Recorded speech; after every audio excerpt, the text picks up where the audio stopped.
welcome everyone. This is Melissa from Endo Empowered, and today I'm very excited to have Elizabeth with us, who is going to be sharing some really fabulous insights all about massage, Vigo massage, and how this is really beneficial for women with endometriosis, particularly around adhesions, any of that tightness that you might be experiencing in your lower abdominal area. We're going to give you some ideas and tips to alleviate those. So thank you so much for being here, Elizabeth.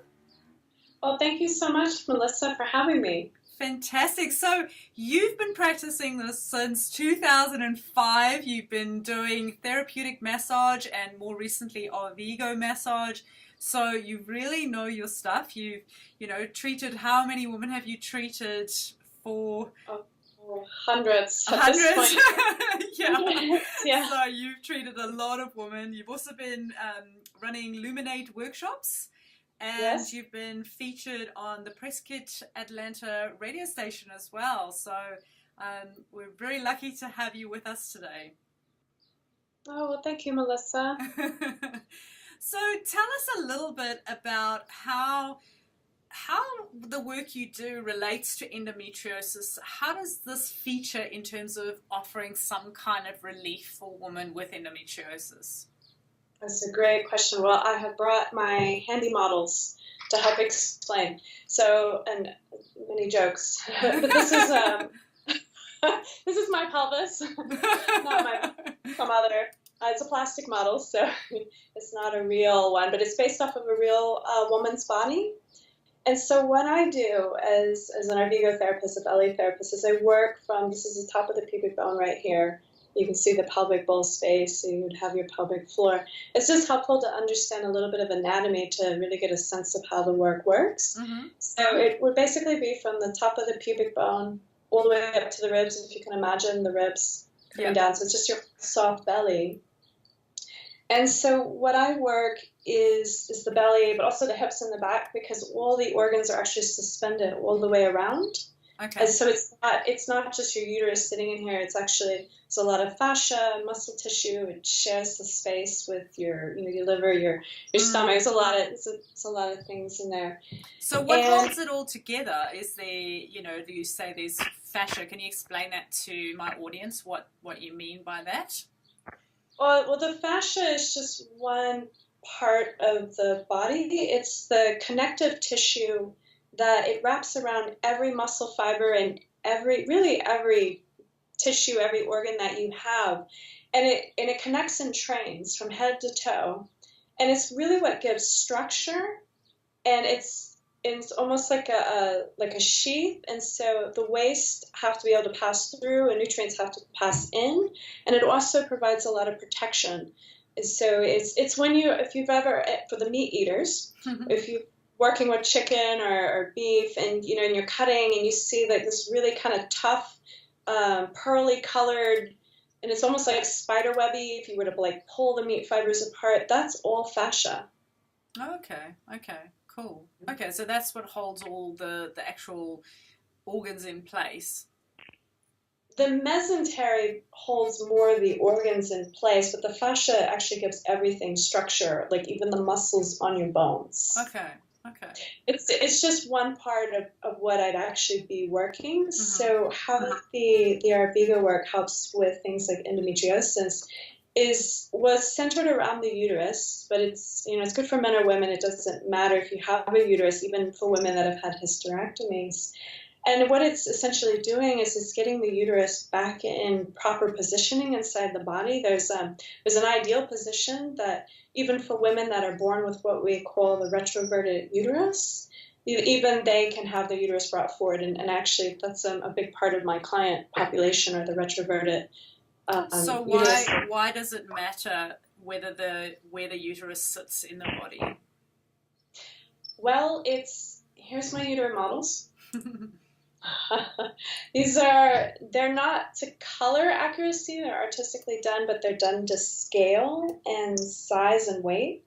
And so you've got 8 ounces and 4 ounces. And it matters because the uterus ends up being like a drain in a bathtub. If you imagine you've got your legs coming off, but you've got all the other organs. And the uterus is a dense and muscular organ.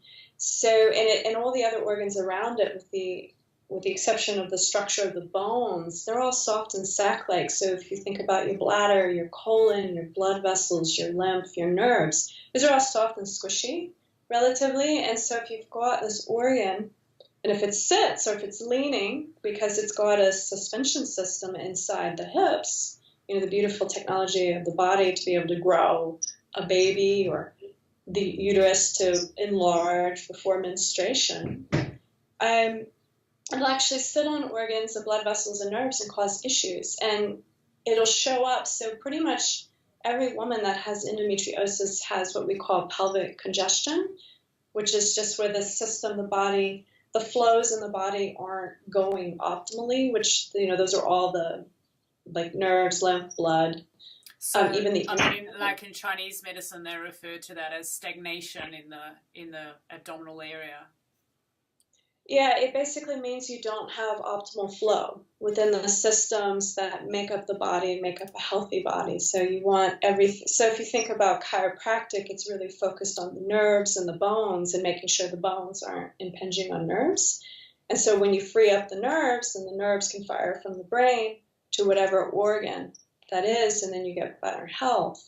Whereas, so with the Arvigo therapy, we're really releasing all the adhesions, and there's a lot of adhesions with endometriosis, to help the body basically heal itself, basically creating that space in that room so you have optimal functioning.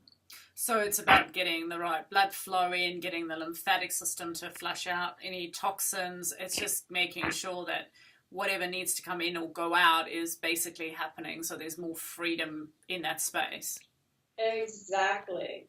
And it's also like taking a good sweep to your house. If you're doing a good spring clean, you actually pick up and move the furniture and you pull the sofa away from the wall. There's all that gunk that's there. Or puppy fluff in my case. Yeah, little bits of dust and change that's just sort of fallen out. And you're like, how did that get there?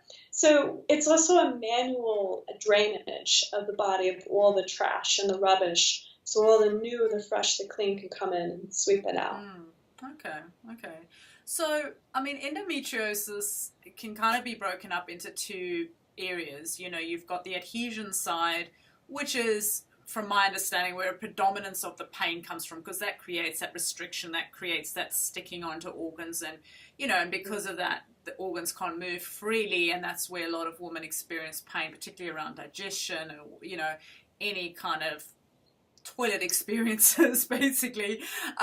Whereas you've also got the other side, which is more the lesions, the actual, dispersed cells that are not supposed to be there. So how does the, massage treatment help? Obviously we get that it helps to loosen up the adhesions and provide more blood flow, but how would you say it would help with those individual lesions? It's essentially improving the health of the uterus. So what we have a word, it's in Arvigo, which is homeostasis, which means body balance. And so what it's really doing is just giving a gentle jump start through touch, through the massage, and a few, you do it as well, dietary recommendations. So the body can cleanse itself and also just be more healthy. And interestingly enough, the touch itself, because it's over the whole belly, it's helping to connect the brain to the uterus, so everything is working better, including the hormones. Because there's a huge disconnect for a lot of women. I know for myself, I didn't want to know what was going on down there. I'd sort of blocked it out, and it was only once I actually started doing massage treatments, deep therapeutic massage treatments, where I actually started to connect that there were actually bits down there. And things were happening down there I didn't want to know before, so I think that it's a really therapeutic thing. I did an Arvigo introductory course in London, and one of the exercises we did was actually do a meditation to our uterus. So actually connect with the uterus and allow any emotion to come up around freeing that, any negative experiences you've had or anything like that, and letting that go, because obviously you hold on to any of that negative emotion towards that space in your body. So, that's why I always loved the Arvigo idea, because it isn't just, oh, it's a space, let's, go in there. It's a whole holistic approach, and bringing back that balance within the area. Because the other thing I guess would also happen is if you free up a lot of those adhesions and you're not having that restriction, there's a lot less, I guess, anxiety or stress in that space, which would, potentially trigger more inflammatory markers and all of that going on. So then naturally, you're creating more of that homeostasis in the process. Yes, that would be 100% accurate. And also in my practice, even being just a therapeutic massage therapist, whenever the body has restriction, whether it's in your muscles or in the belly digestive organs or the reproductive organs, you have pain. And with the endometriosis, there's all that sticky, those tissues where they shouldn't be that are growing and shedding where they shouldn't be. It's kind of like that glue. So you're really, really managing those adhesions is really helping to diminish the pain as well. Because everything in the body, all the organs, they want to be able to slide and move, because that means that the tissues can breathe, essentially. They can get nutrition, they can eliminate waste. Perfect. So having Arvigo treatment, is that something that women need to go and see a practitioner for, or is it something they could do on their own? Like, what is your advice around that? My advice would be it's really advisable just to work with a practitioner, whether it's one-on-one or through a classroom setting. There are both options, so depending on what people's financial skills and needs are. Because there are just a few little safety things, like, women with IUDs and Mirenas, or if they've had abdominal surgeries, especially with implants, mesh and slings. So there's just a few little safety things, which is one of the reasons why, as an Arvigo practitioner, the head Arvigo Institute wants me to really work with, because anybody that learns this information, say for me, for example, I feel very responsible for, as far as safety and well-being.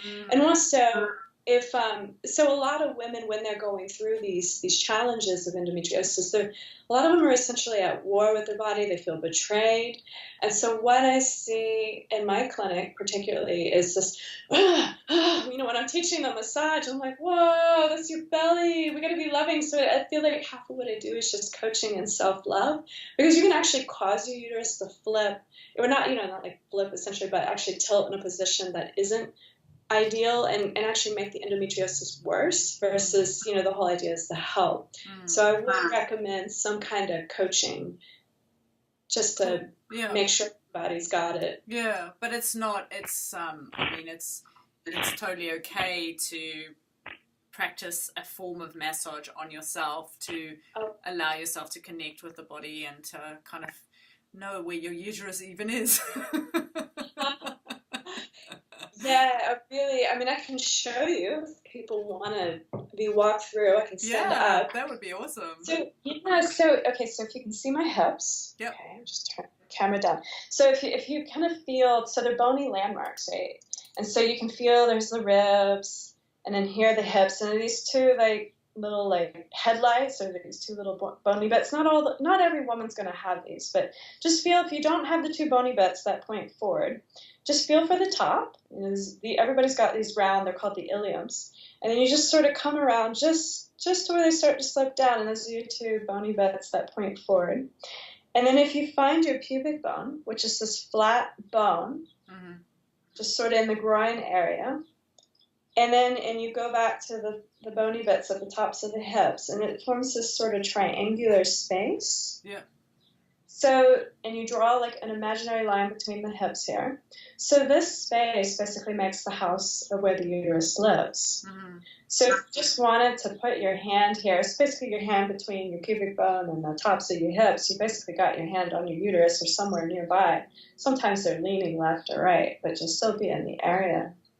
And that's the best way. And you can connect and put your hand on your heart, another hand on your uterus. And so in Arvigo, it's inspired by the Maya belly massage. Okay. And so in the Maya philosophy around the uterus, they believe the uterus was a second heart. And so they actually have a saying, if a woman's uterus isn't in the right position, then nothing in a woman's world is right. Wow. Yeah, so you're basically, when you've got your hand over your heart and your hand over your uterus, it's like you're connecting your two hearts. Oh, beautiful. Yeah, yeah. And it doesn't matter if women have had hysterectomies because you've still got that body memory. Mm-hmm. Mm-hmm. Yeah. Oh, that's so cool. So can you show us your models again of the uterus? Oh, yeah. And so can you explain like what happens in a cycle, like in a typical cycle, so we can kind of connect a little bit with that? Yeah, so if you notice, one of these is twice as large as the other. So these represent the same uterus inside the same body of a fertile woman. So say a woman that's pre-pubescent or a woman that's past menopause, these are a little bit smaller. So most of the time in the month of a fertile woman, this is about the average size. It's about 4 ounces. And so as that endometrium is growing with the hormones, potentially getting ready for a fertilized egg, just before you menstruate, you end up with something that's about 8 ounces. Wow. So it's a literal doubling Mm-hmm. in size and weight. And that's why women who have a displaced uterus often have menstrual symptoms, Mm-hmm. whatever those are, whether it's endometriosis to pain to headaches, because you've got this organ that's literally sitting and impinging on the flow of the body. Okay.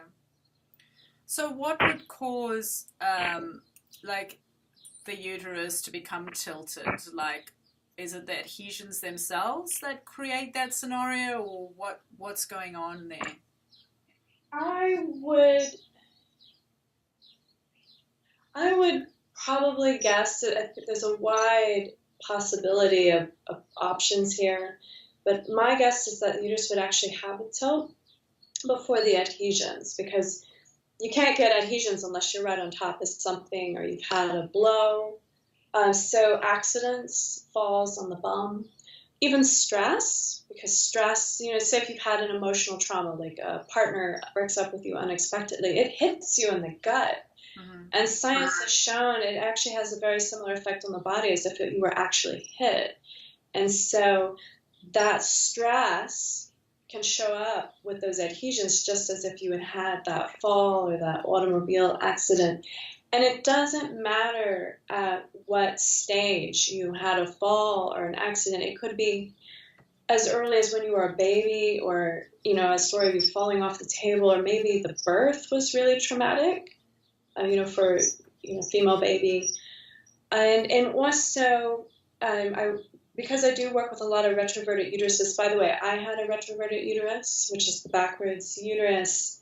Mine, I'm pretty certain, was passed down because my mother had one and my sister had one. So there's a lineage also, but just because you're born with the backwards uterus doesn't mean they can't, because you're still structurally, it can still all come forward. But what they think is trauma gets passed in the genes as well. So we don't know what's happened to our ancestors. What that might. Yeah. So the idea with getting it in the right position is that you allow flow to happen more naturally.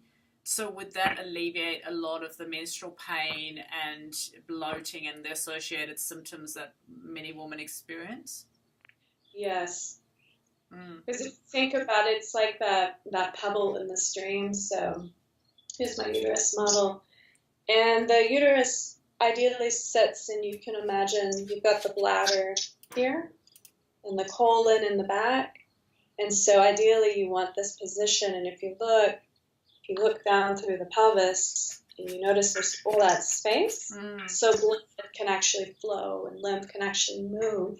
And if you think about water going over a pebble in the stream, it's actually always getting cleansed.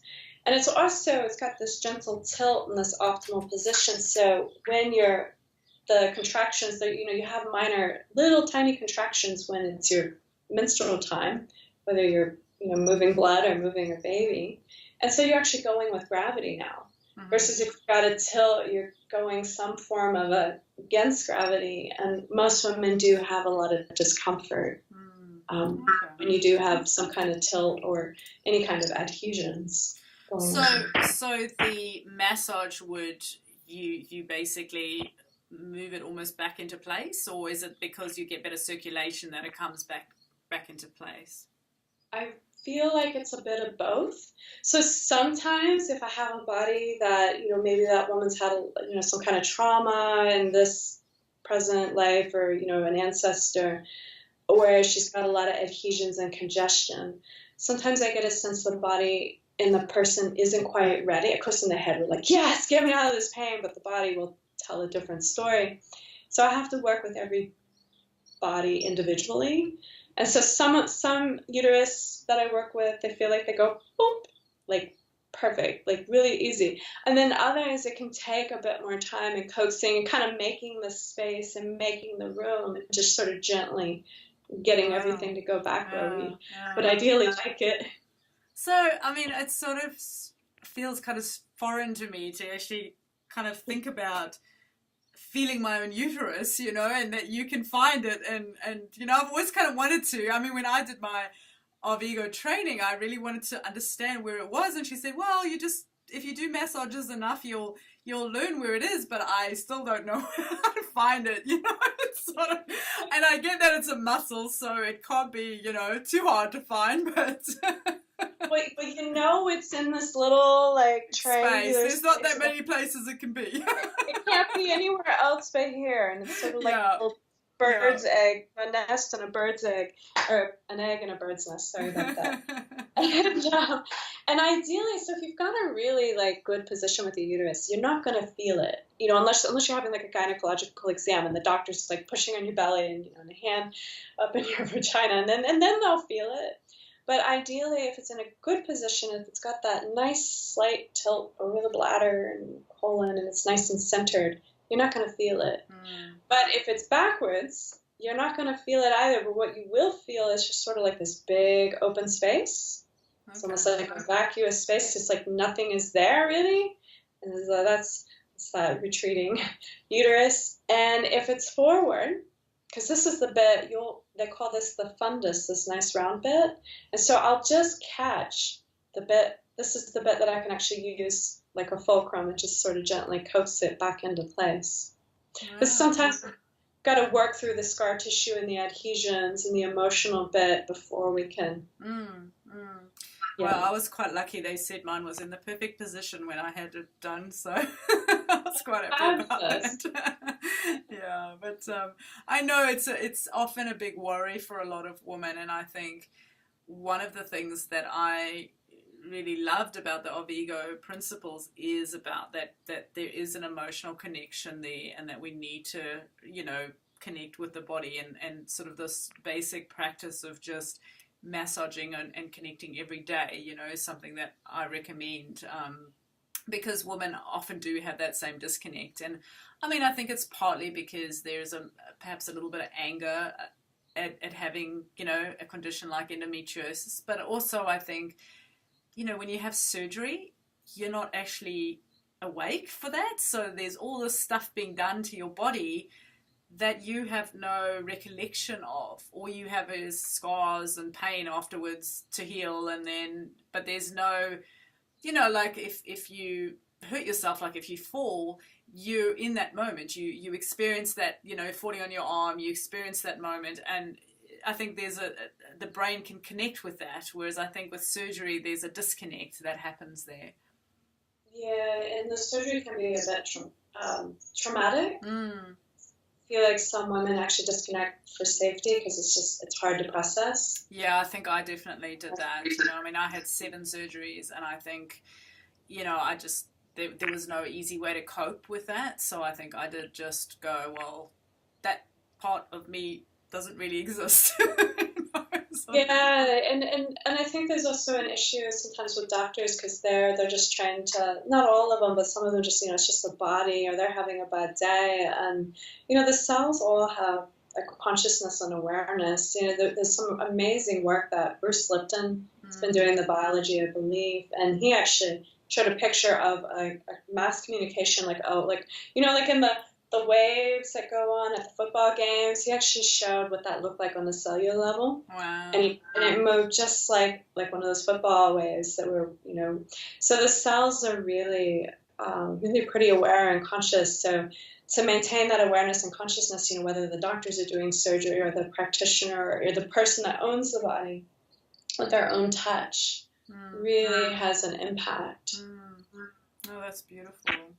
Well, I've absolutely loved what you've shared with us today, and I really hope it inspires women to connect with their bodies, if they can find somebody who practices Arvigo and, or massage, or even just, giving themselves a little basic massage just to allow themselves to reconnect with their uterus and their bodies. I think that's really key. So, yeah, so thank you so much for being here with us today.